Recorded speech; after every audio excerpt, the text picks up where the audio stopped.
straight from Silicon Valley. 3 generations of venture capitalists and 1 guest judge equals Meet the Drapers! Imagine that. They wanted another season. Entrepreneurs pitch. $1 billion lost every year. We were both wandering aimlessly. The judges ask the questions. So what's special about you guys? We're able to stay on your platform. But here is the twist. You, the viewers, get to invest for equity. This is your chance to own a piece of the next big idea. To invest in a company, go to meetthedrapers.com, find them in this week's Entrepreneurs, and you can invest. You can share in their future success. At the end of the season, the entrepreneurs with the most funds raised are brought back for the season finale, where Tim Draper invests in his favorite company. Become an entrepreneur because it's easy to get money. And that didn't happen in Wall Street. Let the games begin. Welcome to Meet the Drapers. Today we have our special guest judges. Well, no, these are our judges. They're here all the time. Good start. Bill Draper, famous pioneering venture capitalist from who has done somewhere extraordinary thing. He hatched me. Your mother had something. Yeah. That's true too. And my sister Polly, who is a filmmaker and just created this amazing film that you should get on iTunes called Stella's Last Weekend. And it's about 2 brothers in love with the same girl and a dying dog. I know that doesn't sound as funny as it is. It is but one of the great movies of all time. So we have a guest judge today that is really extraordinary. Jain is the co-founder, really, she's the power behind the throne of InfoSpace. Now she is an entrepreneur and a philanthropist, and she's focused on women and safety. So Anu, welcome to the show. Thanks for coming. What I thought we'd do is to talk about women as entrepreneurs.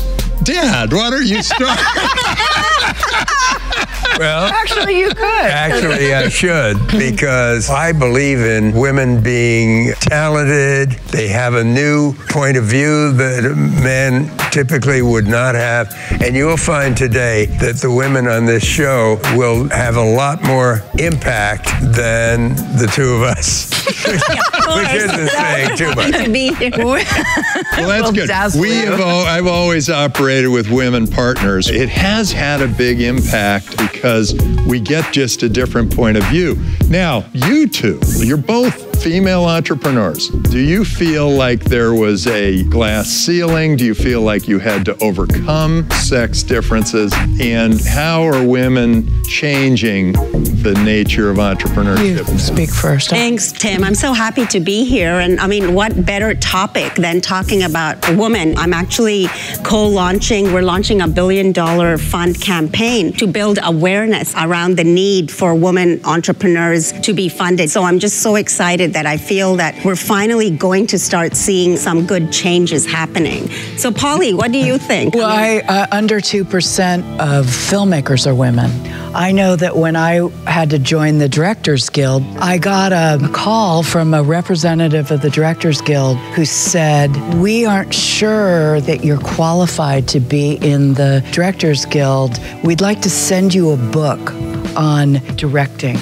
And I said, okay, do you send this to all your directors? And there was like a pause, and they said, no, but we wanted you to know that there's a difference between acting and directing. Then I asked my male friends about to join the Directors Guild, and they said, no one ever did that. So they'd never seen that book. You know, there's so many biases against women. And I mean, all of us, face it, I mean, all of us have unconscious biases, right? But when it comes to women specifically, I mean, just as you said, like the minute you walked in, they handed you this book, which a man has never seen before. So it's just totally unacceptable. Yeah. Here, maybe you 2 can give me some advice. Draper University, 15 15% of our applications are for women. It's a school specifically for entrepreneurs. In fact, we do have one woman who about 4 years ago started her business at Draper University and just sold her business for $275 million. Congratulations. My God, that's amazing. Surbi Sarna, she's quite amazing. Wow. We are trying to attract more women entrepreneurs. Well, first of all, I want to congratulate you, Tim, because, you know, we need more people like you who are out there and, you know, seeking more women to enter, whether it's being women entrepreneurs or in leadership position. Girls are taught not to take risk, and they kind of have their predefined roles. It's that whole mindset that needs to change and start at a young age, where you encourage girls, you build the leadership qualities and empower them and tell them it's okay to take risk and it's okay to fail. And I think one thing that is a quality that most women have is that they're flexible. They have a flexibility that a lot of men don't have, or even genetically in their I don't know what you're talking about, but we have to get going. No, we really we have some entrepreneurs we've got to bring in. So let's bring on the next entrepreneurs. To read the letter let's bring on the next entrepreneurs. But first, let's see what's going on behind the scenes. My name is Nu, and I'm the founder and CEO of Skin Allies. I'd spent a number of years running product teams in e-commerce and new retail, venture-backed startups. I think there was a big gap in terms of how people were using technology and thinking about ideas about how to solve problems for women. And what I realized was that women are going to be more likely to solve problems for other women. So that was when I started Skin Allies. Welcome to Meet the Drapers.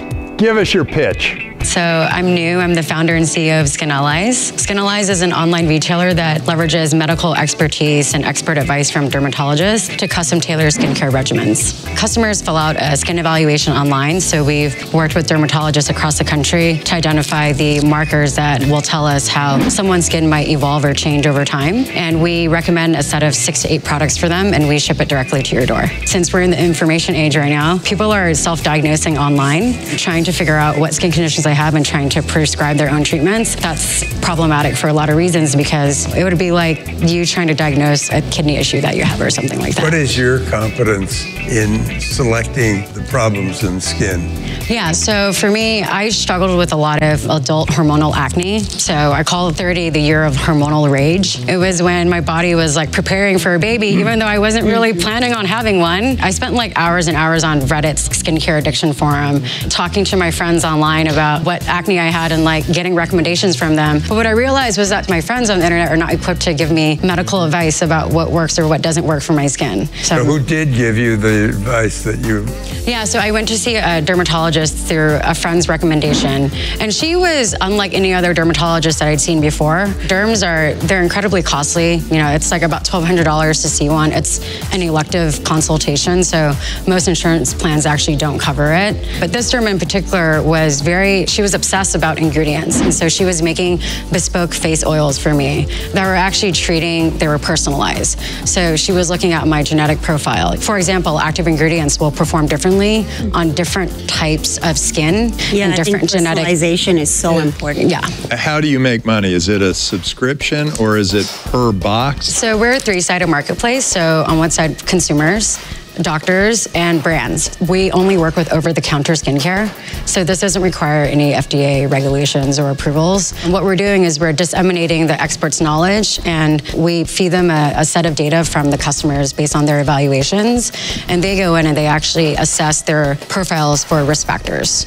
Does the dermatologist have to approve your recommendations, or do you just recommend directly? We essentially, our recommendation engine spits out recommendations based on the product mapping that we've done on the back end, and the derms are really there to provide that last mile of personalization. What do you mean the last mile of, do they weigh in?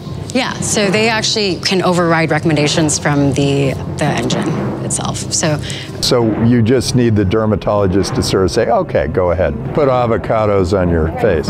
We're bringing a new set of clinical standards to an industry that's full of clutter, and that's over-the-counter skincare. Right? Why do you care? As a woman, I mean, I think all of my friends and I, especially when we were like hitting age 30, a lot of them were dealing with prenatal skin, postpartum skin.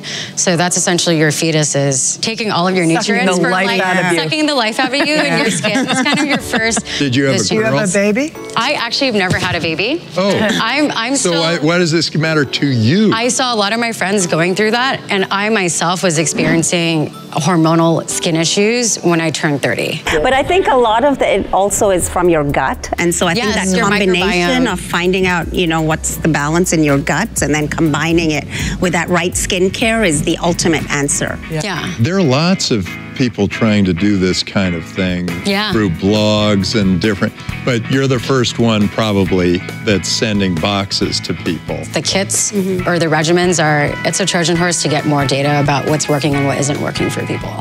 So I think one of the most challenging parts of like buying skincare in a traditional brick and mortar retail channel is there's a feedback loop that just stays open. You never close it. So if you go and get samples from a Sephora saleswoman, for example, no one's gonna follow up with you and ask why that worked, why that didn't work, could they have done better? You only get that if you are willing to pay, you know, $500 to $1,200 to see an expert. Have you ever run anything before? College or? I worked in a restaurant. I'm a restaurant kid, so yeah, I worked a lot. That's an entrepreneur who just goes for it. Making me work at like 15. No, I'm talking more about supervision. In the rafterant, did you supervise anybody? Yes, I supervised my brothers. And you jumped from the restaurant right to this business? No. After my mom sold the restaurant, I went to college and then I moved to San Francisco in 2009. I was always in actually female-driven marketplaces. So I don't know if you remember this company called True & Co. You would give us data about how a bra is fitting for you or isn't fitting right. And we would send you, it was a Warby Parker home try-on model, so we would send you. I understand why I haven't heard of it. I would apply to you. Well, thank you so much for coming in to meet the Drapers. Yeah, thanks. Terrific. So nice meeting you. It was Good great luck having with everything. They're actually all really nice. Anu, she seemed the most engaged and the most excited, like she really understood the problem. She's probably experienced it at some point in her life. I was expecting more questions around the problem itself. I guess I didn't really have any expectations. You know, maintaining skin health is a universal problem, and we really want to bring a new set of clinical standards to the over-the-counter skincare industry without the price tag. So let's see what the judges thought of Skin Allies. Anu, why don't you start? What did you think? Well, first of all, I was so excited that we had a woman entrepreneur. See, she could even apply for your program as well. Absolutely. But very excited. Yeah, and I would, I really believe skincare is a huge market, and I love that she's working with experts, the dermatologists, and personalizing it. So she did talk about that whole wellness component, and as we know, Viome is really focused on the gut, and I think that would be a great addition. She'd be able to scale and really personalize. I was a little worried that she really didn't tell us much about how the business was going to work. I was confused about the dermatologist thing. She said there was an expert in each field, but then she said it was an algorithm that just spat out the prototype that was right for your skin. She answered two of my questions sort of in an indirect way without a clear answer. Like I asked about her business model. She could have said, here's my business model, and she kind of went around it. And then I said, and why are you doing it? And she kind of went around that. Well, she started out by saying that. That's why I think, because she said she had this bad skin, and that I sure can understand. Yeah. Okay. Well, let's consult the crystal ball, because after all, we're just judges. Let's go to a higher power. Okay. And once you've got the feed, ooh, interesting. Okay. Okay. Now I know. Okay. So how are we going to vote? Here's how we do it. How do we do it? Thumbs up, thumbs down, thumbs all around. Okay. Whoa, 3 up and 1 down. Was yours down, or is it it's all around? Side to down. Side to down. It's side to down. It's edging towards down. Kind of is, but I love the market, and she's delightful. But I think she has a lot of hope, she has that potential. need to make this thing happen. And now it's up to you, our viewing audience. You can vote up, down. You can invest. You can do any number of different things. So let's bring on the next entrepreneur. But before we do that, let's see what's going on behind the scenes. Let's do that. I'm Andrew Hoppin. And I'm Chris Seeley, and we are CoverUS. Andrew and I came together inspired by the promise of blockchain technology to really empower people. We looked at the healthcare system because we really believe that there's a real problem today. People have no privacy over their data.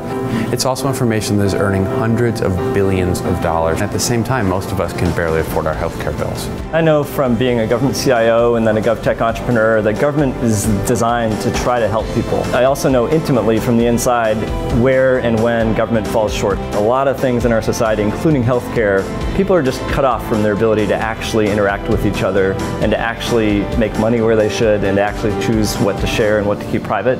Blockchain technologies can help give that power to individual people. People ask us, are you disrupting the healthcare system? No, we think we're helping the healthcare system work like everyone in the healthcare system wants it to.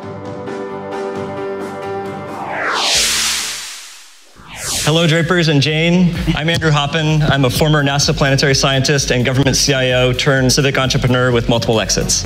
Wow. I started my career helping Fortune 500 companies market their goods and services. And then after that, I spent the latter part of my career helping some of the world's foremost philanthropists tackle big issues like healthcare, the national debt, and the global economy. And what we are doing with CoverUS is we are aiming to make healthcare more affordable for everyone, everywhere. Global healthcare spending is projected to reach almost $9 trillion by 2020, with up to a third of that being waste. Right here in America, hundreds of thousands of people die each year simply because they can't afford to be healthy. Yet, the value of their personal data, which is being bought and sold without their knowledge or consent, tops $200 billion a year. This is the status quo, and we find it absolutely unacceptable. So the CoverUS app enables you to reclaim your health data, to secure it using blockchain technologies, to decide what of it to share, what of it to keep private, and then enables you to capture the value of your data so you can afford to be healthier in the first place. The medical industry likes this because we enable them to get richer data than they've ever had before. Patients like this because they can afford to go to the doctor when they should and fill their prescription when they need it. And when patients engage better in the health system, the whole system works more efficiently for everybody. Now, so I've seen a business very much like this, and they were taking data from people in Africa, giving them free health care because the data becomes so valuable. And they were not using the blockchain. They weren't doing what you guys are talking about. Are you going to use existing tokens there? Are you creating your own? What are you doing? How are you doing this? Yeah, so great questions. So first of all, people are selling your data, as we said, and in some cases they're giving you some form of compensation. We think, however, unless you actually are preserving that individual's agency in terms of choosing what to share, and in fact their privacy, that's not the right thing to do. So by securing the data using blockchain technologies, we think that we're building it the right way. Secondarily, we're not building our own new blockchain protocol. We're going to be using a variety of decentralized health data exchanges to monetize the data. You're not creating a new token.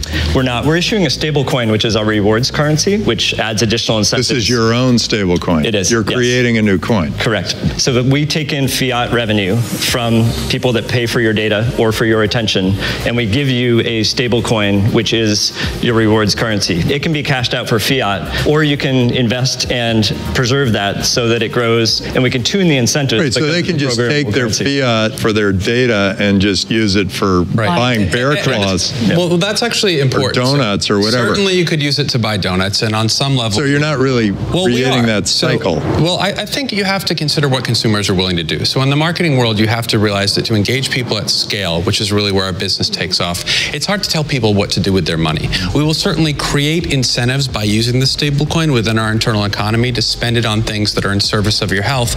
But a lot of reasons why people don't go to the doctor, for example, is that they don't have a ride, they don't have an Uber, they don't have a babysitter. We'll certainly sweeten the pot in the ways that you suggest, but an Uber to a doctor's office is a healthcare spend that doesn't fall under that normal rubric. What is your your background and what is yours? Sure. So as a former government CIO, I both managed an IT portfolio for a legislature, as well as put up the first ever government GitHub repository, published all of the code that ran this institution. So you managed online. the whole Nike portfolio? The whole IT portfolio. I'm sorry. Yeah. Yeah. So I'm both I'm both a hands-on technology manager, but also I have a track record of creating new open standards for data that actually help people to understand and have more transparency about the way that our systems. So you've evaluated a lot of technologies, and so you're saying, hey, here's an interesting opportunity. Exactly. And I've also, I mean, I'm looking around, you got two chiefs that are flying at 60,000 feet. Who's going to do all this work? Who's going to make this thing work? Do you want me to give a brief intro of myself? Or sure. Yes, I'd like to. Sure, go ahead. So I started my career in mass consumer marketing, making things cool for the 17 to 34 audience. And I think that's relevant because people don't think about their health unless they're unhealthy, and people don't think about rewards in an abstract way. You really have to surround them with these opportunities. So a lot of the marketing skills I learned there are really relevant today. And when you talk to healthcare companies, their biggest self-identified struggle is connecting with patients and consumers at scale in a well-branded manner. Who's the entrepreneur here? You got a bureaucrat and a bleeding heart. So you put those two together and you get an entrepreneur? That is not how I define either of them. What we're trying to do is so big here. It's such a health is such a complex system. It involves obviously government. It involves industry to a massive, massive scale, and obviously it involves civil society, right? We need depth and expertise in all these different realms, and as a team, we think that that's what we bring, and it distinguishes us, I think, to a significant degree from a lot of other health IT companies that really just have that domain expertise. And to be very clear, after working in government, Andrew started his own company with several successful exits. So the more traditional entrepreneur is standing to your right. Yeah. I'd like to ask each of you, what is your biggest success in life? As an entrepreneur, my biggest success was my last startup, and it was not just because it was a successful exit. We actually created a community and a platform and a movement that's open source that's used by governments all around the world. If I had invested $10,000 in it, what would I have gotten? So the returns were infinite because we bootstrapped the entire thing and had an exit that's north of $5 million. And you got $5 million out of it. That's pretty good. We did. So are you investing some of that $5 million into this? Yeah, so we have been in a research mode on this for nearly a year, and we in fact didn't think about making it into a company until a bit on a lark we entered a competition called the Blockchain for Social Impact Hackathon, and we won that just on an idea. And then we said, boy, people think this actually is something that should happen.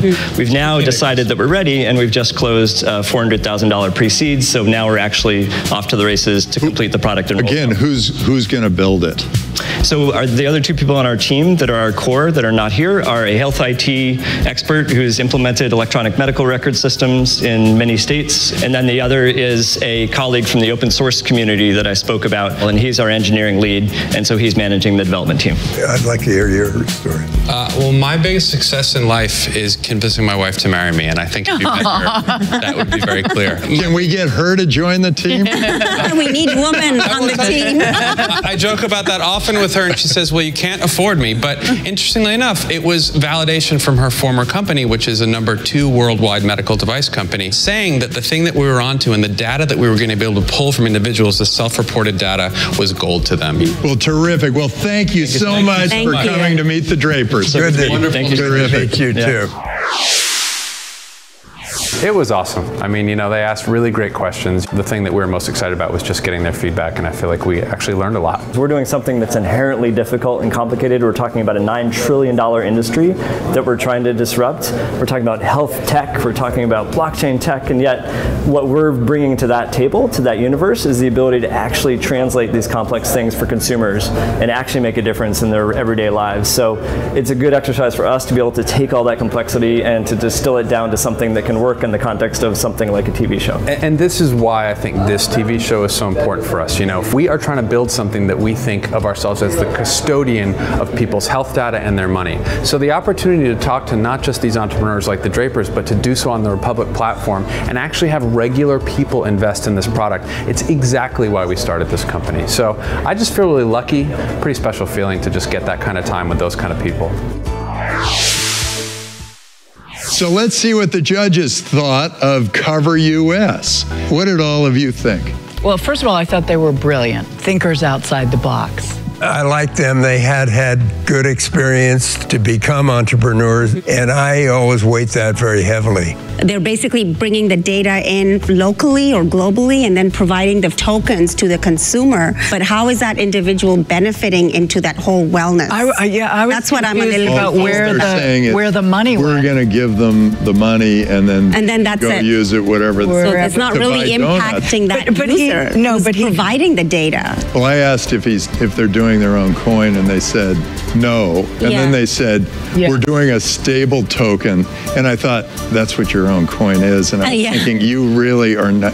They're just sort of throwing it out like, hey, let's do. I don't think they know what they're doing. Why does it have to be cryptocurrency? Why can't, they incentivize the person providing the data with just money? The cryptocurrency secures the data so that it's always going to be blockchain. And so this is a big opportunity, huge opportunity. I just don't think that they're the ones that are going to be and explain that, because I made a pitch for why I thought they were qualified. Why do you think they're not? Neither of these two had really good technology backgrounds, and you really need that. You need to provide a really good technological advantage. He evaluates them. I think their team, two other team members were the ones experts. Yeah. But how about the company that he put all of his stuff in, and he's made $5 million? Since you spend a lot of your time banking on the person as opposed to the idea, it seems like that would be a guy that who can do it. Let's vote.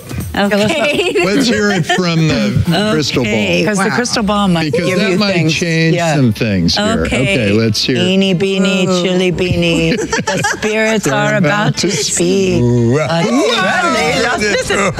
They're odd spirits. Okay, ready? Up. I'm down. All around. I'm kind of half-half.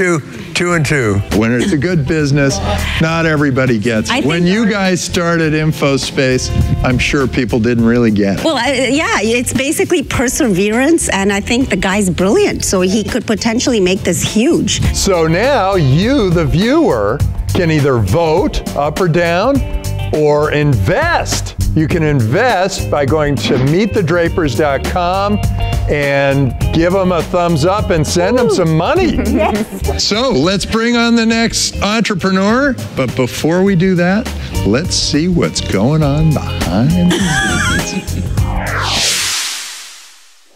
My name is Derek Waleko, CEO and co-founder of Up Sonder. I decided to start Up Sonder after a visit with my mom in Texas. She has a chronic illness and lives in a very remote part of Texas, and she wasn't able to get her medication one night from the pharmacy because of the distance from where we live.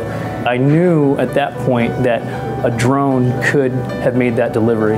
All I want to do is help, and it's really tough to see someone that you love suffer like that. So I knew there had to be a better way. I decided to turn a hobby into a career. We've been building Up Sonder with the goal in mind to be able to deploy a drone anywhere, anytime, for any reason. Welcome to Meet the Drapers. Give us your pitch. Thank you for having me. My name is Derek Waleko, and I'm CEO of Up Sonder. Up Sonder is a drone services company. We're making it extremely easy and simple to be able to book drone services online. We have a true online marketplace where you can go and order your drone pilot on demand as needed. Every mission has insurance, every pilot is commercially licensed, and every drone is registered with the FAA. We put these standards in place to be able to take advantage of the drone industry as it exists today under current rules and regulations. But the industry is evolving, and we're staying ahead of it by developing software to control, manage, and track autonomous drones. In addition to our pilot network, we're also going to be deploying a fleet of autonomous drones to keep pace with the growing demand for drone services worldwide. How do you define autonomous? Because every drone is autonomous. It's controlled from down below. So autonomous is completely without human interaction. So push a button, a drone shows up to the site location and flies. This is our vision for the future. We're building Marketplace 2.0. If you look at the Amazon speaker, the Nest thermostat, the Ring doorbell, if those are the eyes and ears of a smart home, then the autonomous drone and autonomous cars are the arms and legs. We are building this future because we see tremendous value in being able to connect all the world's drones to be able to stay true to our mission statement. Deploy a drone drone anywhere, anytime, for any reason. So are you thinking that drones are going to be traveling around all the time, just kind of making sure everything's okay in your house? Or what is your vision? So we believe that every smart home in the future is going to have a drone docked on its rooftop. We think that's going to become standard. And for what purpose? Why do I have a drone on my house? So Amazon... What about medical needs? Exactly. You know, that's so Amazon is going to be doing drone deliveries. Now, when the individual consumer has automated drones on their rooftop, it's going to be not a company sending you packages. It's going to be you sending your drone to go pick up your prescriptions, your groceries, things of that nature. That future is what we're working towards and what we're building. Basically, like every single home, you're kind of seeing that they will own at least one drone. Correct. A helper drone. This is the future we believe is going to exist. And so we want to interconnect that and be able to manage and track and operate all those drones within our network.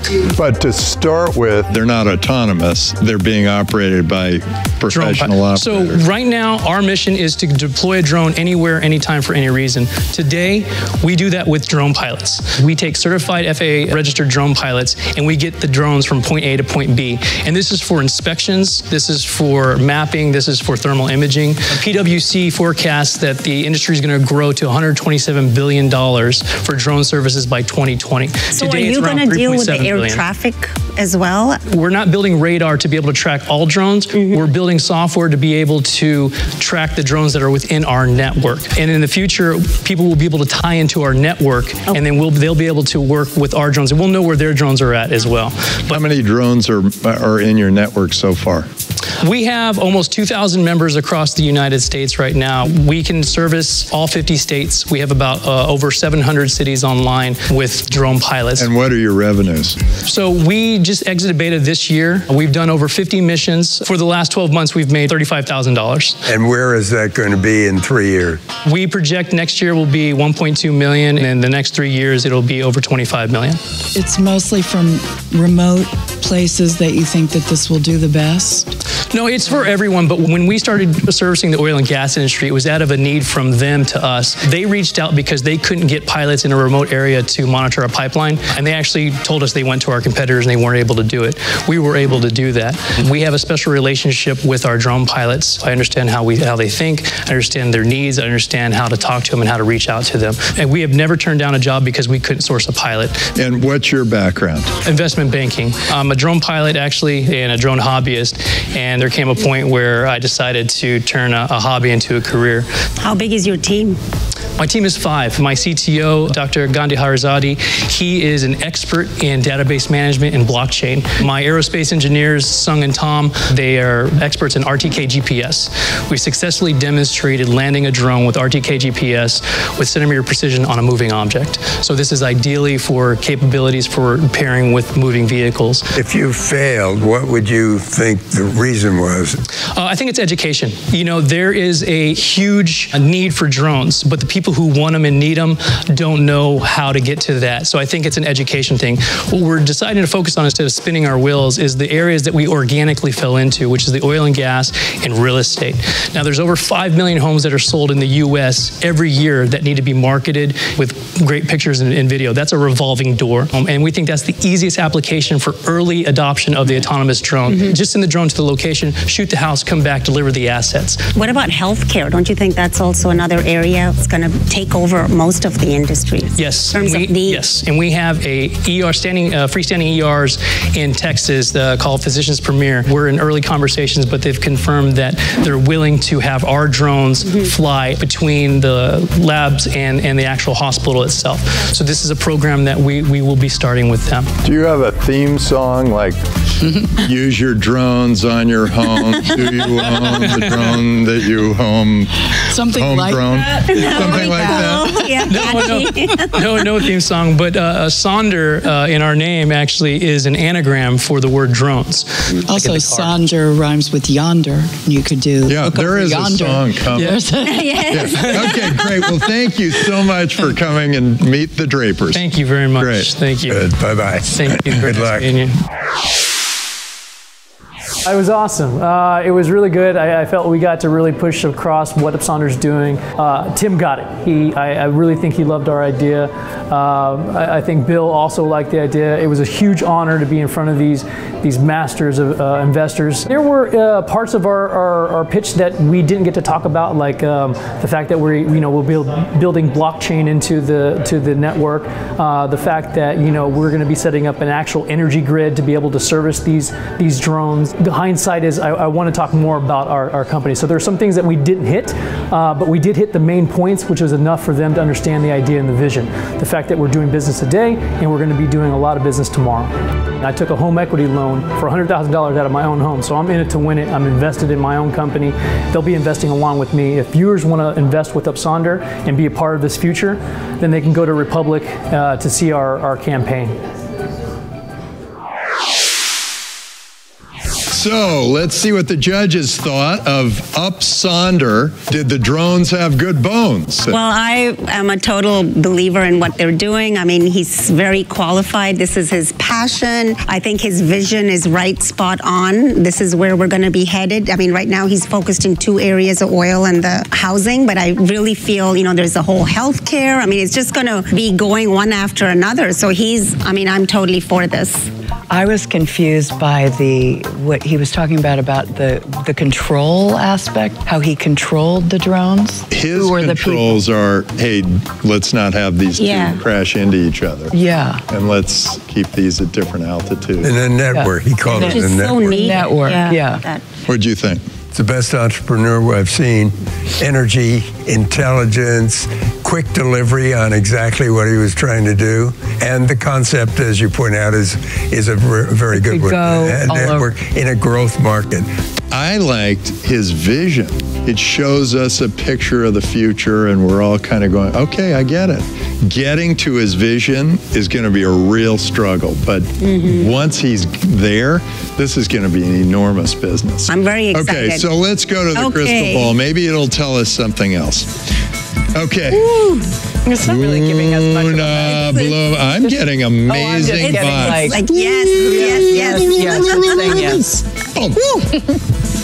Okay, I got it. Okay, thumbs up, thumbs down, thumbs all around. Where are we going? We're up. 4 thumbs up. 4 thumbs up. Oh, my Lordy. That's amazing. That is something. Winner. He was a winner. Fantastic. Definitely. Very excited. So, you, the viewer, can vote up or vote down on Up Sonder, or you can invest. Go to meetthedrapers.com right now and you can vote or invest. Now come to Crypto Corner, where I will interview a crypto awesome person. Wow. So come join us for this. It's going to be great. So exciting.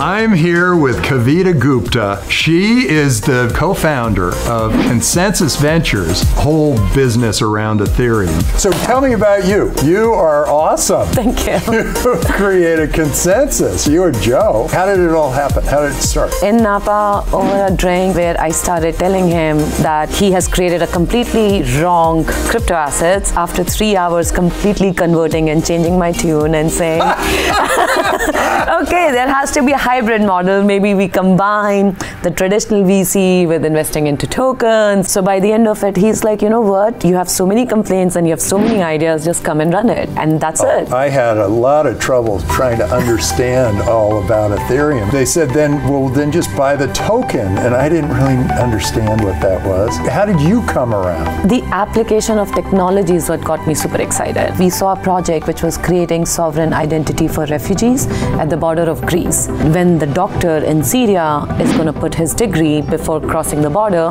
if he cannot be a doctor, he can still be a nurse and not an Uber driver. And I was like blown over. And that's how I started following the technology. And I think the technology took me to the crypto world. And that made me realize this utility tokens and security tokens and ethers and Ripple and everything in the world. What got me very excited was these smart contracts. And that would mean that I could have people invest in my fund, in Bitcoin, and then I could invest in companies in Bitcoin, and then they could pay their employees and the suppliers in Bitcoin. And there's no accounting. You don't need an accountant for the whole thing. Tell me how you think about investing in these crypto products. You guys do a lot of this work. Luckily, it's been now 13 and a half months since we launched Consensus Ventures, and it's been 14 companies down, and it's still somehow working in the market. And the market has got matured a lot in the last 8 months with the type of entrepreneurs coming out, technology coming out. At the end of the day, if it works out, I did really good. So let's just run with it. So what is it that gets you interested? The product vision. And if they can keep on talking about tokens, then they have not really thought about the product. And if they come and they tell us, this is how we have thought about, then you have my attention. If they don't bring tokens in first 15 minutes of the pitch, then it is something we definitely have to go deeper. I'm always asking the question, after you've done the ICO, who's going to buy those tokens? Who wants them? You know, is there a real marketplace for the tokens? Someone is going to want to go in there and buy them. And that has been a very tough litmus test. When do you see a massive adoption?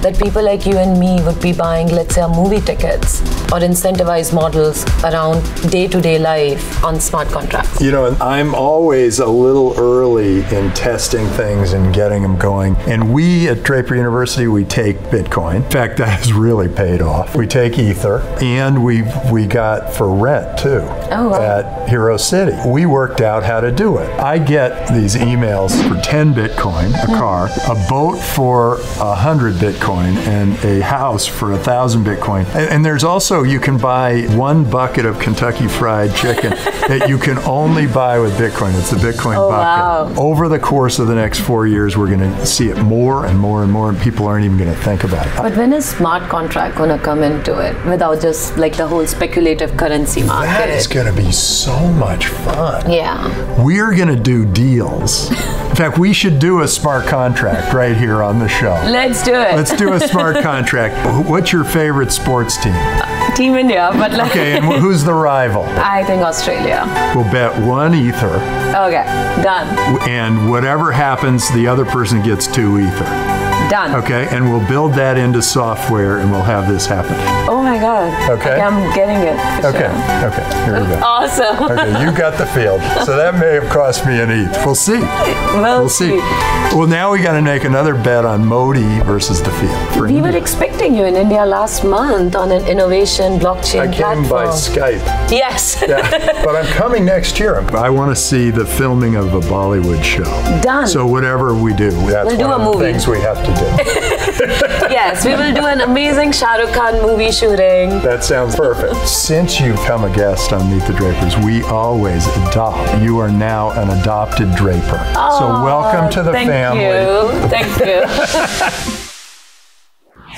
So, what did you all think of Skin Ally, CoverUS, and Up Sonder? We've got 3 very different companies here. It was an interesting day. It was amazing. I mean, I think, you know, I was so excited that we had a woman entrepreneur, right? So that was the great opening. Very excited about her. Hey, you wanted to talk about women's safety. Oh my God. Now would be coming back. Okay. To talk about women's safety. To me, I feel like safety is a stepping stone to gender equality. So, you know, to get more women entrepreneurs out there, we have to ensure there's safety around the world. Explain what you mean by that. So as we know, 1 in 3 women globally has been sexually assaulted. And so, you know, being in high tech, that's when I thought that why haven't we looked at using technology to find a solution for women's safety? I launched a $1 million prize 2 years ago, and globally we had 85 teams from 18 countries, and the solutions were mind-blowing. We narrowed it down to 20. What were some of them? Well, to give you so the winning solution is called Leaf Wearables. It was a team from India, and their solution was so amazing. It's a little chip that they're putting into a watch, and the unique feature is that as soon as it's triggered, you know, the alarm goes to a community of responders who we have preset into the program. And the amazing, unique thing about it was that it would start pre-recording and announce it to the community of what's going on. So you would get the location, you would get what's happening. So I think, all this, we need to do something today, because if you look at it, when I look back and see my grandmother and then I see my daughter, that's like 4 generations, and we're still facing the same problems of safety. Yep. This is taking our wrap up into an entirely different direction, but we're loving it. And Anu, we would like to adopt you as a Draper. I am. I'm already part of the family. I think my whole family is already part of the family. You know that your husband and my children, everybody was already adopted as a Draper. So welcome to the family. I love it. Thank you. Whether you want it or not. You're awesome. Whether you want it or not. I do. I'm already part of the family. Oh my God. Thank you so much. I love being on this show. Anything else you guys want to talk about this day? These were really good entrepreneurs that we saw. And I want to say that the entrepreneurs in my life have been my heroes, men and women alike. They're trying their best with their full energy and their full time to change the world. Yeah, and they're taking a long odds at some extraordinary outcome. They know it may or may not work. Their life may be very difficult in order to get there. Well, I really feel entrepreneurs are the ones who are going to, make the biggest impact and really change the world. And I think, we need to look at the world with this lens of an entrepreneur, because doing philanthropy and everything is good, but if we really want to make scalable impact, you have to become an entrepreneur. So, be with us next time when we bring in these entrepreneurs and you get to invest. Go to meetthedrapers.com and come watch our show. It's called Meet the Drapers! When Satoshi Nakamoto made a token perfecto, no fiction cross-borders decentralized. I was going through stuff at our old house, and I came upon this letter that you wrote me during your freshman year of high school. Oh, this could go very badly. Let's see. Yesterday, I broke out, and you drew a picture, in hives, which you really meant pimples. Worse than ever, all over. So now I have to watch what I eat, wash my face 11 times a day, then use the red bandana that Becky, our sister, sent me to cover up every time an Abbott girl walks by. Wow. Live long in blockchain.